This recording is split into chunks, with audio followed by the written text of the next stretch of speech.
Hello, welcome to Mentoring with the Masters. My name is Jennifer Kirkendall, and I'm the Third Circuit representative for the Young Lawyers Division Board of Governors. Today I had the honor and privilege of bringing to you John Sutton of the Sutton Law Group down in South Florida. John is a board-certified civil trial lawyer. He's been practicing since 1972, and he has quite the story to share with you. John, welcome. Thank you for joining us here today. Well, thank you for having me today, Jennifer. Let's back up into the year 2000. Can you tell us a little bit, what was your practice like at that time? At that point, I had a very busy practice, as I do now, and I had a number of high-energy, big injury cases, amputations and quadriplegia and commercial litigation, and I really enjoyed my clients and doing everything I could for them. And really, it was my life. I played tennis, I snow skied, enjoyed boating. Did anything unusual happen around that time? Well, my practice was expanding in 2000, 2001, 2, 3, and 4. And my wife was an RN and surgical intensive care nurse, and she provided medical consultation for us. And in August of 2004, we were looking forward to the fall time because we had several very interesting cases set for trial. In particular, August 20th, my wife's birthday. August 22nd, we were having a birthday party at the house, and things were looking very good for the fall. Did anything unusual happen? Well, that night I was watching the Olympics. I had been a swimmer in college. I was watching the swimming and the diving, and went to bed after thinking about what I was going to do that particular week. And as I approached the bed and started to get in reclining position, all of a sudden I saw a black hat, black shirt, black pants, and bangs. And I was launched onto the floor, where I believe I passed out. I came to what seemed like a few minutes later and managed to find a telephone. Managed to call 911 and stated my name and my address and spelled it, asked for police and ambulance immediately. And at that point in time, I didn't know how badly I was hurt, but I then discovered shortly thereafter that I had suffered 2 bullets to the head through my right temple and out my left jaw. I had also sustained bullet injuries to my left hand, taking off a portion of my finger, my left shoulder, my right thumb, and my right forearm. So I was a mess as I met the police at the front door. What ended up happening? You were taken to the hospital. Well, they had me walk down the street, got into fire rescue. I remember arriving at Ryder Trauma, and that's just about all I remembered from August 22nd until about September 6th. They explained some pretty complicated surgeries, a craniotomy, which they say is a good thing for lawyers, by the way, craniotomy, and rebuild my head and my face and so on, and multiple surgeries to my hands. I was invited to go through that on September 6th. My good luck, there was a hurricane about that time, and I said I just couldn't do it. I just wasn't ready. So they reset it to September 10, and I had 14 hours of surgery to redo my head and try and remove the bullet fragments and put me back together. I was very anxious in the hospital because it was obvious that somebody was trying to kill me. And I was begging to get out of the hospital, anywhere I could go.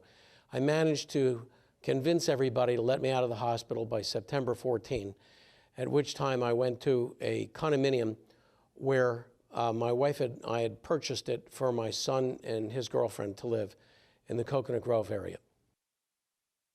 What did you do then? I mean, they're still recovering, I would imagine. I had lost more than 40 pounds because I couldn't eat. I had a tracheostomy, really could not eat. I was taking this Ensure formula and trying to gain weight. And after I had been there for 4 or 5 days, a friend of mine, Jesse Diner, who was on the Board of Governors and was also on my swim team at Gettysburg College, came in to see me, interviewed me, asked me about our swimming times and our swim meets, and asked me about how do you serve process and Florida rules of civil procedure, was quizzing me back and forth from social things we had done and parties in college and so on. And he says, okay, I'm satisfied. What was he satisfied about? Jesse, what are you satisfied? He says, you can practice law. I said, Jesse, I can't even stand up. He says, that doesn't matter. You'll get that back.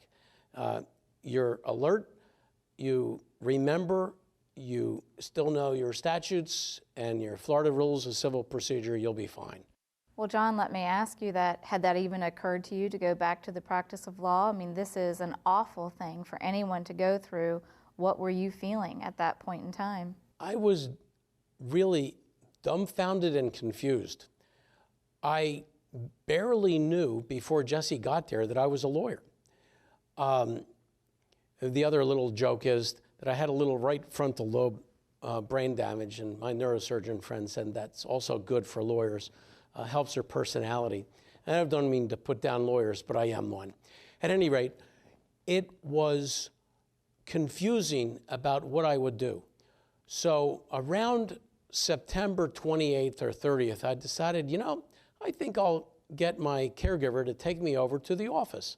I still had a trach and I believe an IV, a lot of medical equipment. Got to the office and sat back in my chair and started fielding some phone calls about whether I was going to return. Well, and what did that lead to from that point forward? I kept getting more and more phone calls, and to my surprise, some of my clients had actually gone to visit me in traumatic intensive care. I didn't remember that. And a number of people visiting me, and I gradually got up to 2 hours a day and 4 hours a day and 6 hours a day. I did my first hearing, a summary judgment hearing, I still remember it, November 2nd, 2004. I memorized my case law because I couldn't read it. So I tried to impress the judge that I knew something by memorizing some citations. And probably by January and February, I had learned to effectively type with a program called JAWS, which is Job Assisted Word Systems, and listen to depositions and briefs with something called Kurzweil. It worked out pretty well, and things started to advance, and I made gradual progress. So that brings up a good point in that you've been able to use technology to aid you in your practice. Can you touch on that a little bit? Absolutely. An injury such as this is catastrophic, and whether it's a heart attack or a car accident or a shooting such as I suffered, there's an awful lot of trauma associated with it. If you focus on your trauma and your panic, you don't go anywhere. So you need to sit back and think about where you want to go and what you want to do and what is the best thing. Are you going to sit around and do nothing for the rest of your life, or are you going to do or try and do good thing for your clients, your staff, and get back and do what you were doing before? And I've worked hard to accomplish that. Absolutely. And just to be clear, if it was not clear, are you able to see at all?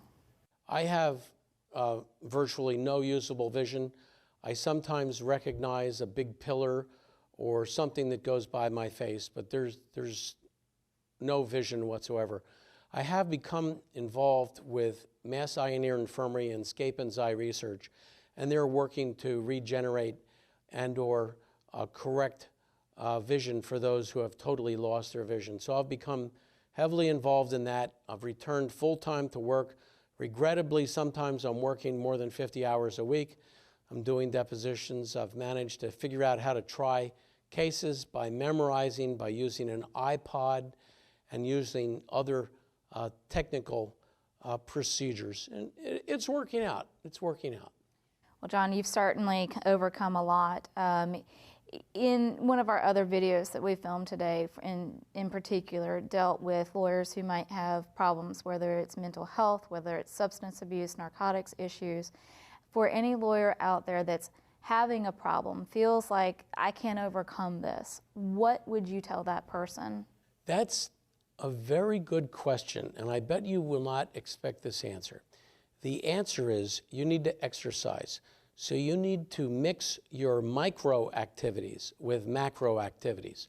So early on, once I regained some weight, regrettably, I got a treadmill, I got weights, I got a balance board, and these were really important. I could not play tennis anymore. I had no interest in going back to my scuba diving. I did have interest in getting into skiing. So I got involved in skiing in Vail, where they have a blind skiing program called Foresight, and they taught me how to ski blind. They call the first 2 turns at the top of the hill. They say, free ski, you're on your own. And I just cut back and forth, and it works out real nice, as long as the guide knows the difference between left and right. That would be a problem if they didn't. Yeah, one of my guides said right, he meant left, and the tree was on the right, and the tree was just fine after I hit it. Oh, wow. Well, John, thank you so much for joining us here today. As I open with, I mean, you have quite an interesting history and have overcome so much and are quite an example to any lawyer, whether it be a young lawyer or more experienced. Thank you for joining us for this video with Mentoring with the Masters, and I do encourage you to check back on a regular basis as we're adding to our library. Thank you. Thank you for having me. Absolutely.